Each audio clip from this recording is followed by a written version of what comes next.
Hey everybody, great to be with you today. I want to make a quick announcement to you, and it's an announcement of celebration.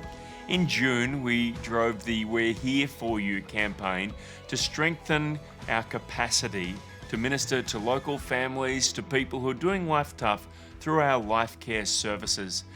Now, we normally would have done that appeal as a fundraiser for Capital Works on the facility, but the facility's sitting empty right now. So we repositioned that and said we need to strengthen our capacity to care for people. We set a target of $500,000. Personally, I thought it was a very ambitious target, but I want to celebrate with you and I want to give thanks to God because as a congregation, $1.52 million has been given. It's just over triple the target. I spoke to our founding pastor, Stuart Robinson, and said, in living memory, has Crossway ever tripled a target on fundraising? He said he can't remember it ever happening. I can't either. So for each one of you who participated, I simply want to say thank you so much from the bottom of my heart. Thank you so much. It really will strengthen our capacity to bless people, to minister to them in their need. Have joy in your heart. Let's celebrate together. That's a great result.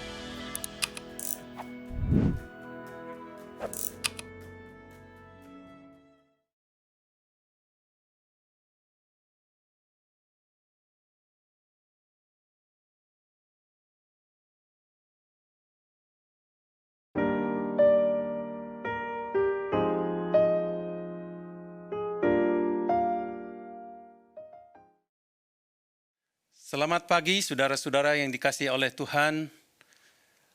Hari ini kita akan melanjutkan seri tentang relationship, ya, hubungan kita.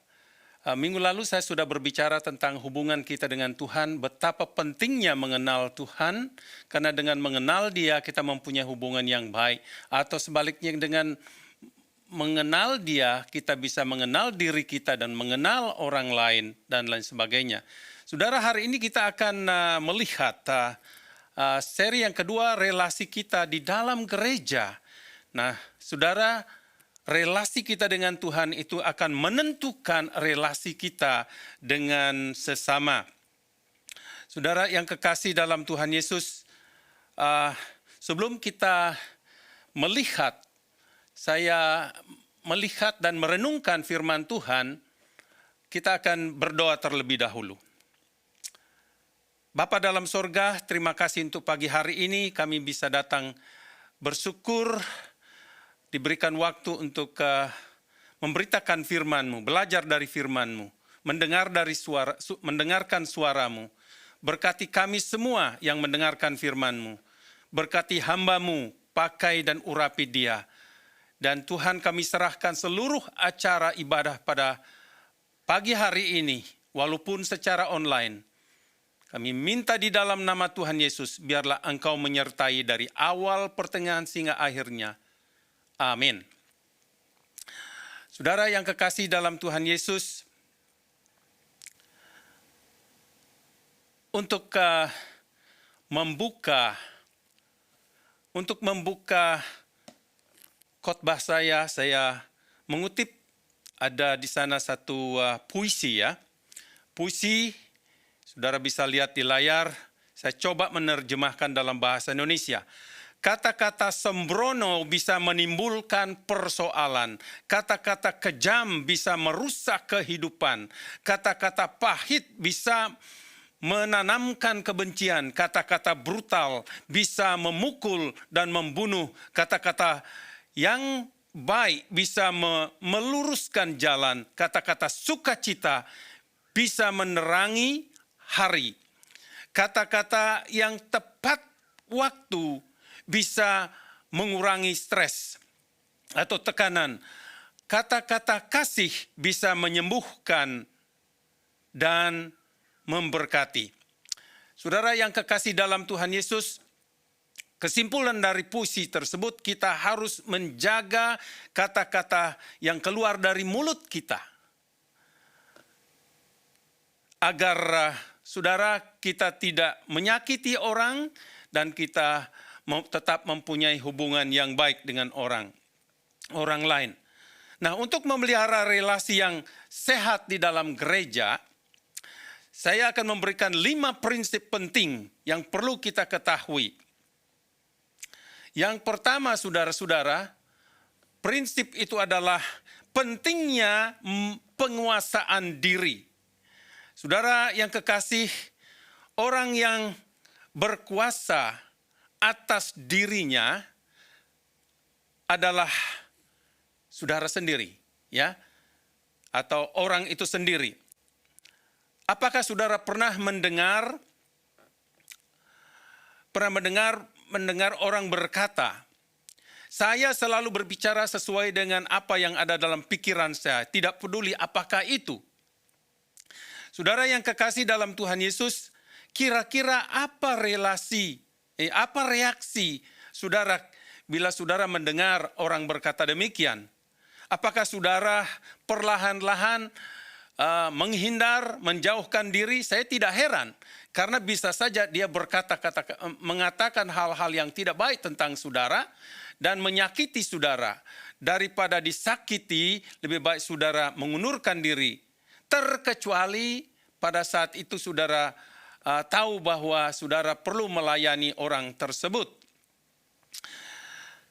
Saudara, ketika mendengar perkataan tersebut, baik secara umum atau secara langsung kita bisa melihat bahwa orang tersebut sebenarnya ada masalah. Oleh sebab itu saudara, kita harus peka terhadap orang tersebut dan menolong orang tersebut itu kalau bisa. Saudara, kita harus ingat bahwa orang yang tanpa bisa mengekang diri atau self-control bisa berbahaya sekali. Nah, firman Tuhan itu sangat jelas, saudara-saudara yang kasih dalam Tuhan Yesus. Kalau saudara lihat Amsal pasal 25 ayat 28, orang yang tak dapat mengendalikan diri adalah seperti kota yang roboh temboknya. Artinya, saudara, self-control itu merupakan tembok bagi hidup kita. Kita tidak menjaganya, maka hancurlah hidup kita sendiri dan juga merusak kehidupan orang lain.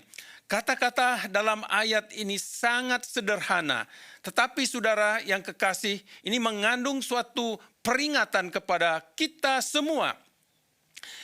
Kita semua mungkin ingat apa orang tua katakan kepada kita, berpikir sebelum berbicara. Think before you speak. Mungkin demikian bahasa Inggrisnya. Ini merupakan nasihat yang baik, saudara-saudara, yang menolong hubungan yang positif di sekitar kita.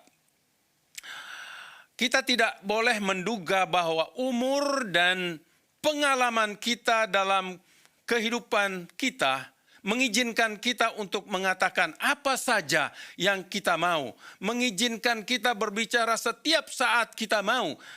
Mengizinkan kita berbicara kepada setiap orang yang kita mau, dan mengizinkan kita berbicara di setiap tempat kita mau. Saudara, pikiran dan sikap kita terhadap orang lain sangat menentukan keberhasilan kita dalam relasi kita dengan orang lain. Kadangkala perlu dipikirkan apa yang kita tidak katakan sama pentingnya dengan apa yang kita katakan kepada orang lain. Ada ungkapan yang terkenal lainnya berbunyi, diam itu emas. Ya. Silence is golden. Sesungguhnya saudara, ungkapan yang lengkap itu berbunyi, berbicara itu perak, diam itu emas. Saudara yang kekasih dalam Tuhan Yesus, Pengkhotbah 3:1 dan 7, sebagian ayat itu berbunyi demikian. Untuk segala sesuatu ada masanya, untuk apapun di bawah kolong langit ada waktunya. Ayat 7, ada waktu untuk berdiam diri, ada waktu untuk berbicara. Saudara, Rasul Petrus juga mengingatkan hal yang sama. Karena itu kuasailah dirimu, jadilah tenang. Kuasailah dirimu. Saudara, tentang diri kita ini perlu kita perhatikan. Tidak ada orang lain yang bisa mengontrol kita, diri kita, selain kita sendiri. Dalam hal pengendalian diri, self-control, kita juga perlu memikirkan tingkatan alasan dan pengendalian diri dan mengerti bagaimana emosi kita berperan pada waktu kita meresponi saudara-saudara. Daripada bereaksi dalam situasi tertentu. Bagaimana kita meresponi mungkin terbentuk dari pengalaman hidup kita di masa lampau. Akan tetapi kita harus mengontrol respon akhir kita. Jadi saudara, bila kita melatih mengendalikan diri, kita sebenarnya sedang memikirkan keberadaan orang lain. Dan yang kedua, saudara-saudara,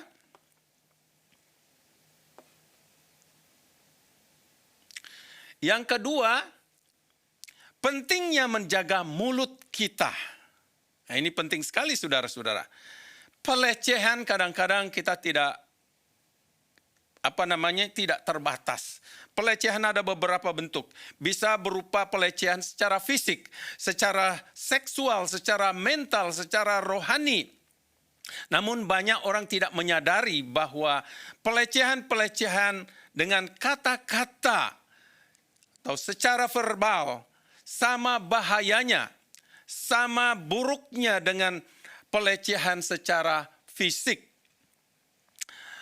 Bentuk-bentuk pelecehan itu saudara-saudara, itu bisa datang ya dalam bentuk komentar pendek yang sangat yang melecehkan orang lain dan sebagai dampaknya dapat merusak rasa percaya diri mereka. Bisa datang dari kata-kata kasar atau tuduhan-tuduhan yang tidak dipertimbangkan bagaimana perasaan orang tersebut. Nah, itu yang perlu kita pertimbangkan. Kemudian saudara, kadang-kala bisa datang dengan cara mengintimidasi yang orang yang mengancam. Jadi orang yang menerimanya itu merasa terancam, saudara-saudara.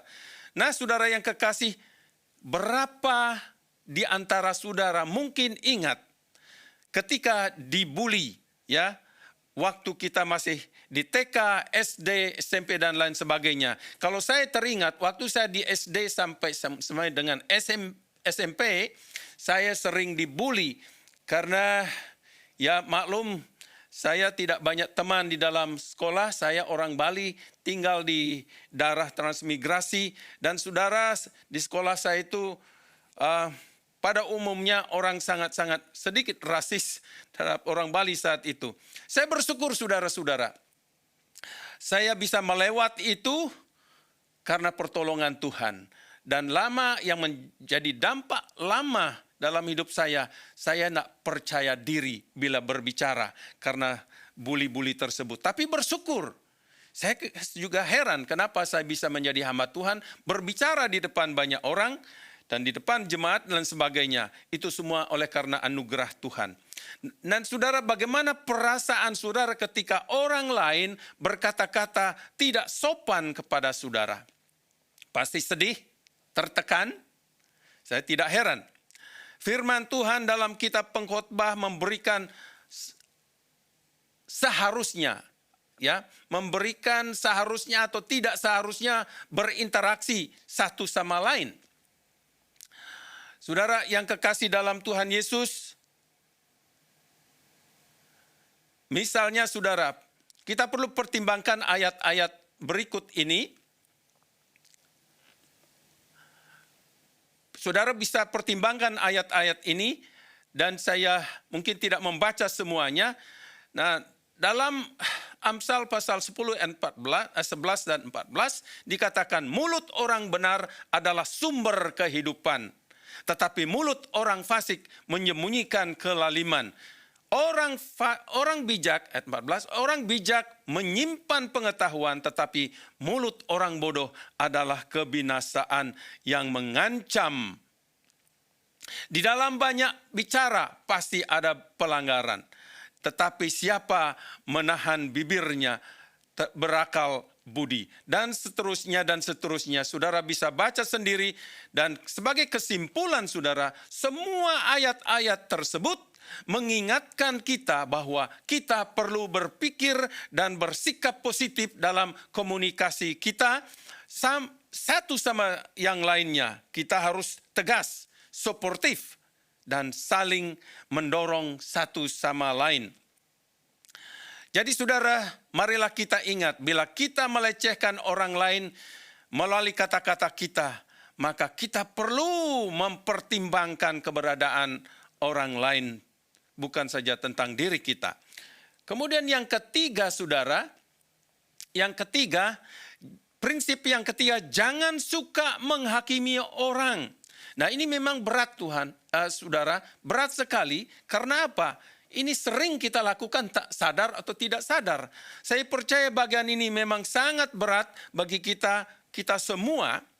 Karena setiap hari kita memberi komentar yang menghakimi dengan kata-kata atau menghakimi dengan pikiran kita tentang orang lain. Padahal kita sendiri sebenarnya tidak tahu keberadaan orang tersebut. Misalnya saudara-saudara yang kekasih,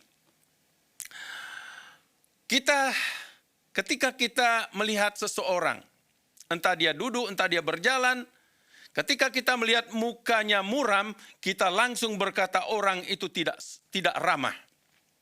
Nah, kita tidak tahu persoalan yang sedang dihadapi, namun kita langsung menghakimi. Atau ketika kita melihat pakaiannya, pikiran kita langsung tertuju dan berkata, wah, kalau itu wanita, roknya terlalu pendek dan sebagainya. Atau kalau kita melihat pakaiannya tidak cocok dengan warna yang kita sukai, kita katakan, wah warnanya tidak cocok, warnanya tidak baik, warnanya jelek.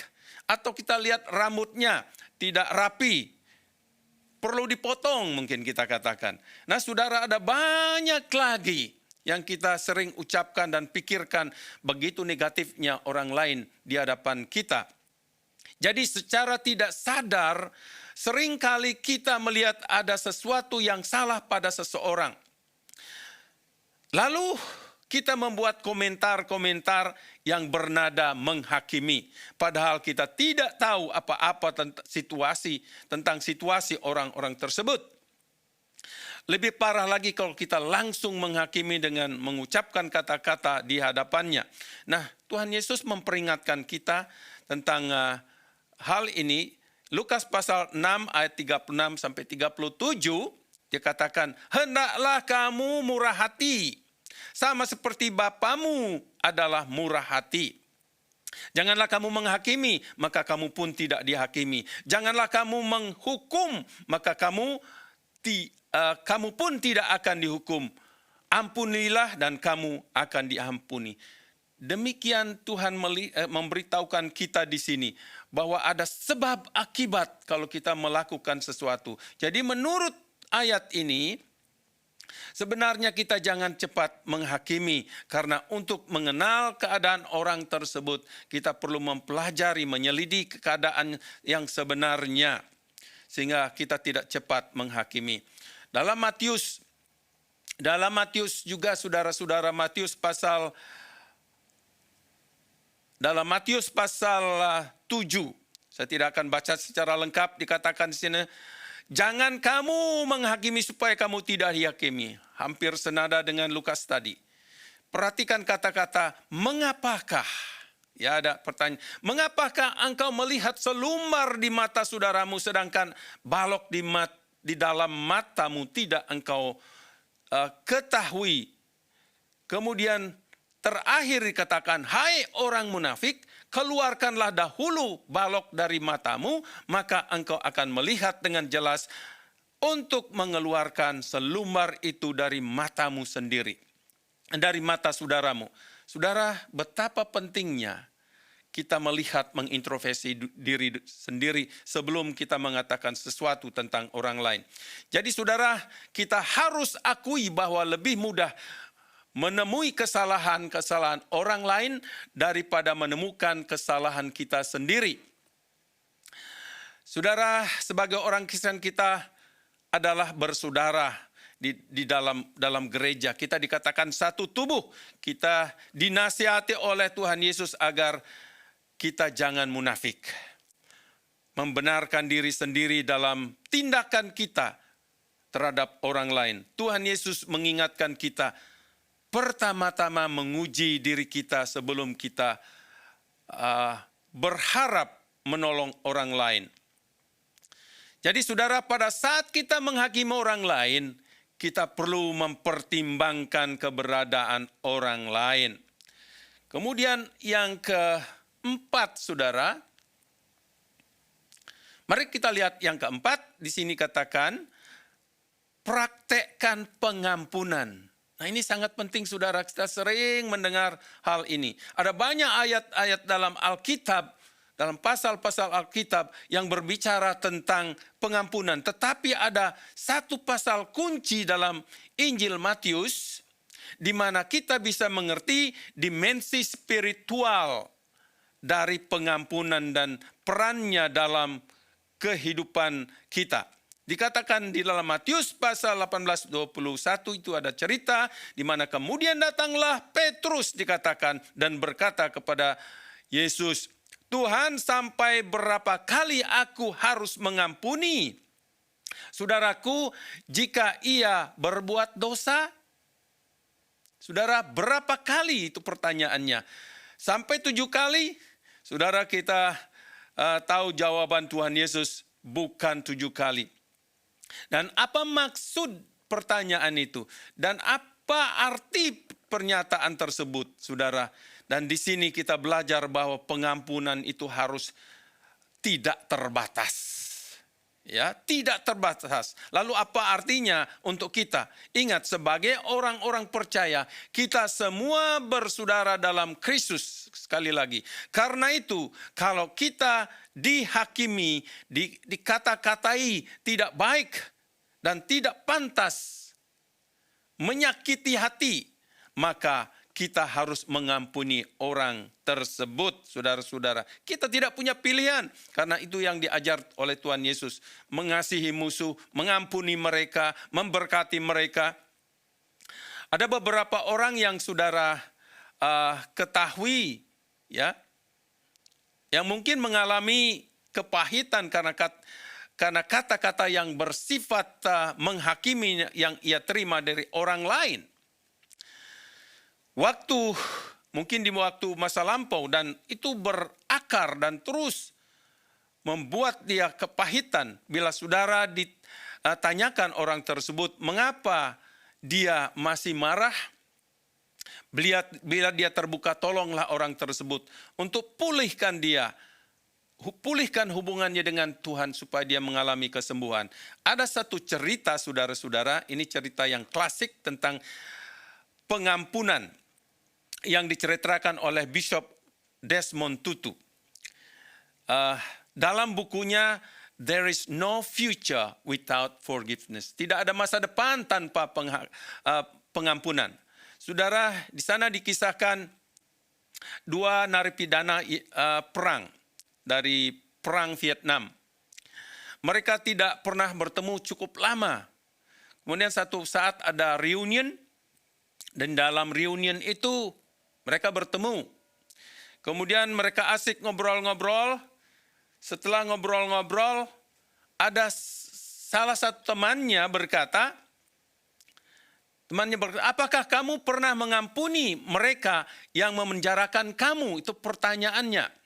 Dan saudara, temannya menjawab itu sangat-sangat mengagetkan dia. Dia bilang, saya tidak akan pernah mengampuni mereka.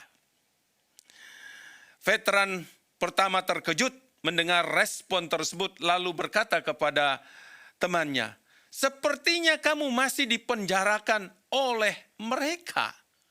Wah, ini menarik sekali saudara. Jadi kita tarik pelajaran di sini, bila kita tidak mengampuni atau tidak mau mengampuni orang yang telah menyakiti kita, maka kita sebenarnya sedang dipenjarakan oleh orang tersebut. Sudah tentu dipenjarakan itu tidak enak, tapi itulah yang terjadi. Tidak mau mengampuni sama halnya menyimpan kepahitan, kemarahan, dan dengki, dan akan merusak diri kita. Di dalam Efesus pasal 4, 31 sampai 32, Paulus berkata kepada kita, segala kepahitan, kegeraman, kemarahan, pertikaian, dan fitnah hendaknya dibuang dari antara kamu. Demikian pula segala kejahatan, tetapi hendaklah kamu ramah seorang terhadap yang lain, penuh kasih mesra dan saling mengampuni, sebagaimana Allah di dalam Kristus telah mengampuni. Jadi bila kita mempraktekkan pengampunan, saudara, maka kita sebenarnya mempertimbangkan keberadaan orang lain. Yang kelima,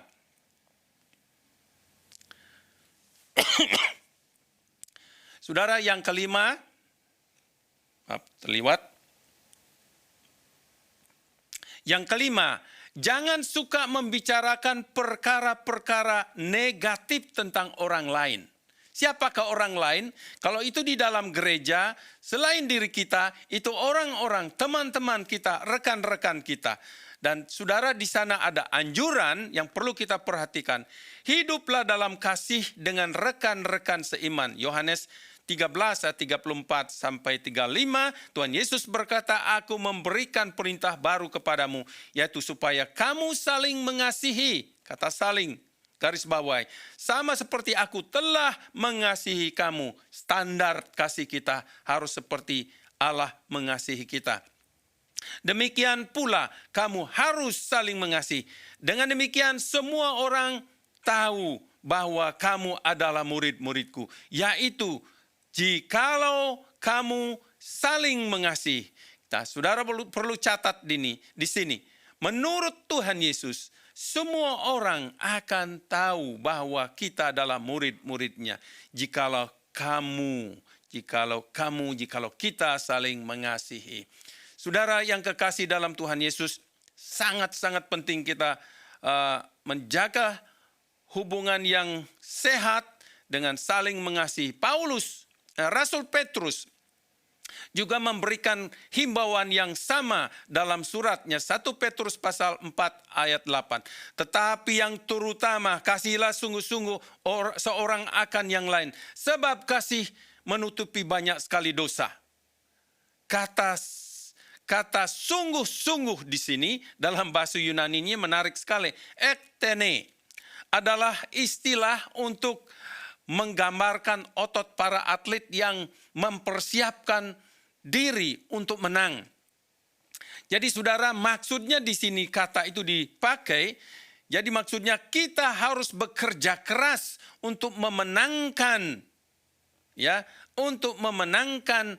hubungan kita yang harmonis itu. Kita berjuang sedemikian rupa supaya kita bisa menjaga hubungan yang harmonis. Yang kedua, saudara perhatikan di sana, menghormati mereka yang melayani. Saudara, saya tidak perlu ulang-ulang ini, tetapi ini penting saudara-saudara.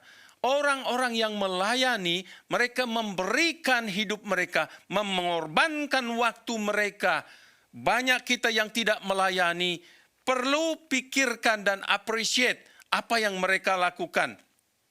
Saya ambil contoh Rasul Paulus menasihati jemaat di Filipi untuk menghormati Epafroditus.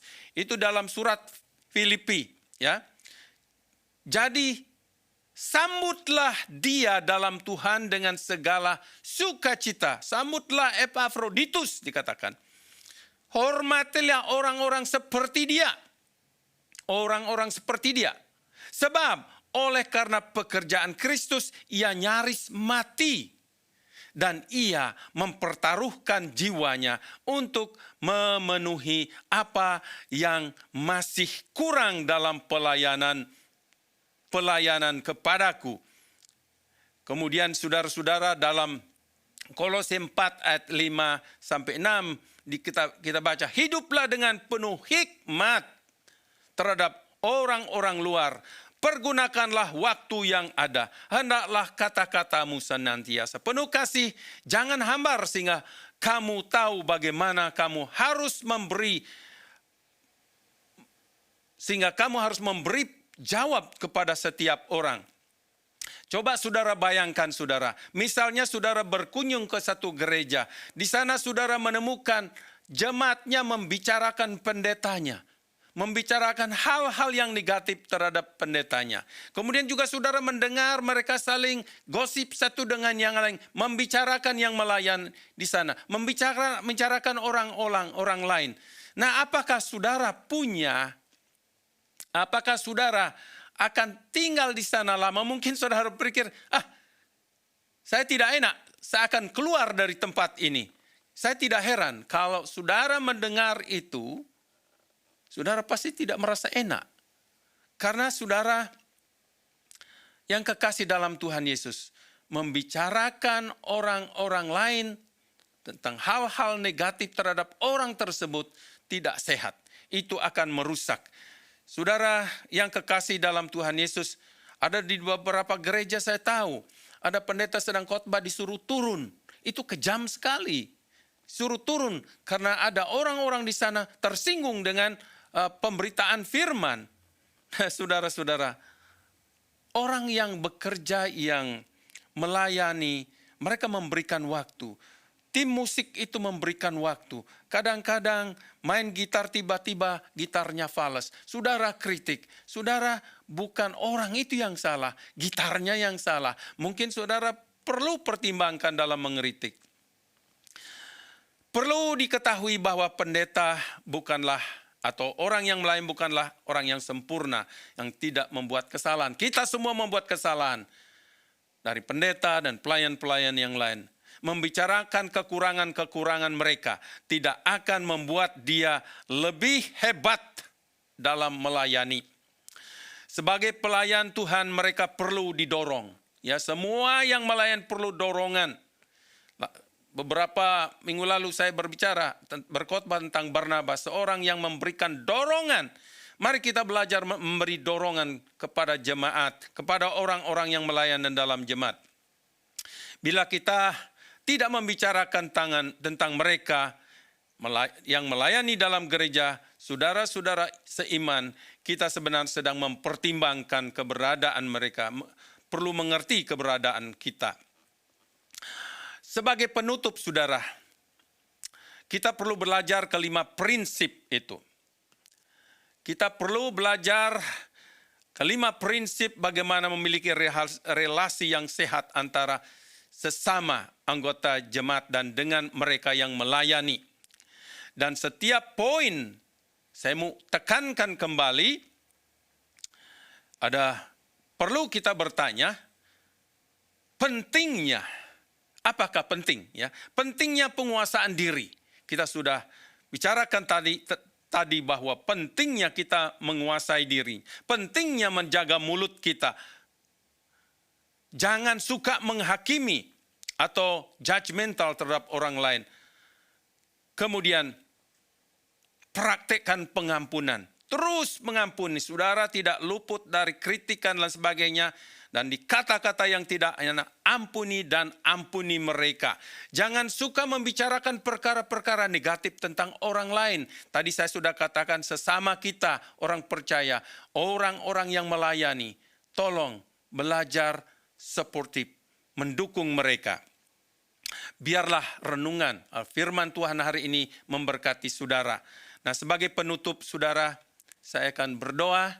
Mari kita tunduk kepala dan sekaligus kita akan menerima doa berkat. Bapa yang di sorga, kami mengucap syukur atas firman-Mu yang telah mengajar kami tentang pentingnya memelihara hubungan baik dan benar dalam gereja antara saudara-saudara seiman. Mampukan kami untuk memiliki hubungan yang intim dengan sesama rekan seiman, sehingga dunia mengenal bahwa Engkau nyata dalam hidup kami sebagai anak-anak Tuhan. Saudara yang kekasih, sidang jemaat yang saya kasih dalam Tuhan, arahkanlah hatimu dan terimalah berkat Tuhan. Kiranya kasih dan dari Allah Bapa, anugerah Yesus Kristus Sang Putra, dalam persekutuan Roh yang Kudus, kiranya memimpin dan memberkati saudara dari sekarang sampai selama-lamanya. Haleluya. Amin. Selamat beraktivitas, Tuhan memberkati. Amin.